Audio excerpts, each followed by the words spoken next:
and I welcome the opportunity to participate in the debate. And again, I'll start with context and numbers.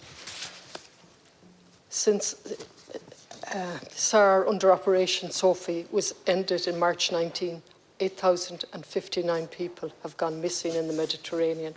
If we take a slightly longer period, since 2014, 26,377 migrants are missing in the Mediterranean as of the 19th of April. 619 missing to date, including 58 children. According to the International Organization for Migration, Q1 of this year, the 21st century, was the deadliest first quarter on record since 2017. 108 missing so far in April 2023, as of the 18th April, of whom 13 women.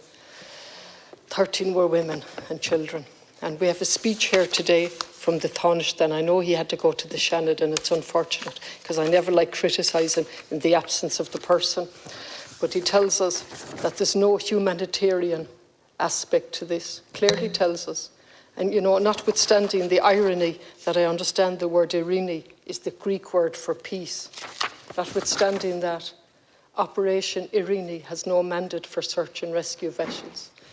To lighten that, he tells us it'll operate on the high seas in areas which doesn't attract such activity. Such activity means drowning, starving, and lost.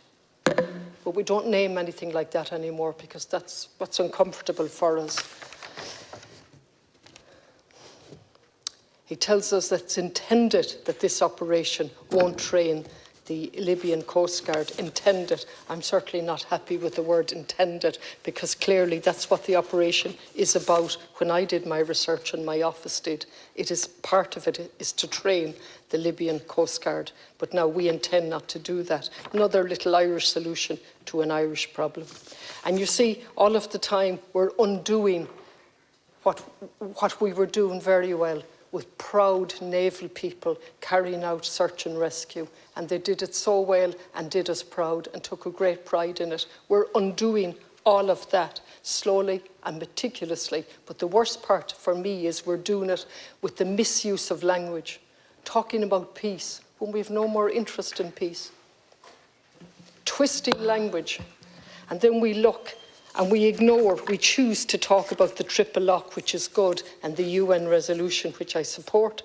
But we ignore the UN High Commissioner for Human Rights, Volker Turk. He recently called for an expansion in search and rescue operations in the Mediterranean after an increase in the number of people making the journey. The IOM director said that the persisting humanitarian crisis in the central Mediterranean is intolerable. And he says with more than 20,000 deaths. I'm reliably informed from the sources that I've checked, it's 25,000 plus. I fear, he said, that these deaths have been normalised. Delays and gaps and obstruction in state-led SAR programmes are costing human lives. The EU, as has been said already, are doing deals with third countries like Libya and Turkey, and we are outsourcing our responsibility, led by a man, Borrell, who talks about Europe as a jungle. And you know what's outside? Europe as a garden, and outside is the jungle. These are the words of Borrell. I don't need to exaggerate them. I do need to repeat them to show where Europe is going. And I'm a proud European with connections with Germany on a long-term basis.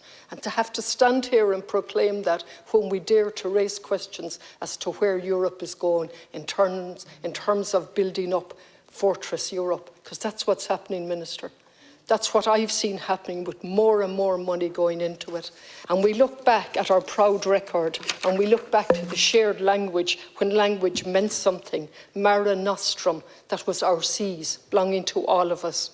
And where the Italian government, with financial support, looked to save people, and obviously too much responsibility and burden played on Italy. And we go forward to Operation Pontus, which we took part in with Italy, a humanitarian search and rescue operation. We go forward to 17, where Pontus becomes Sofia.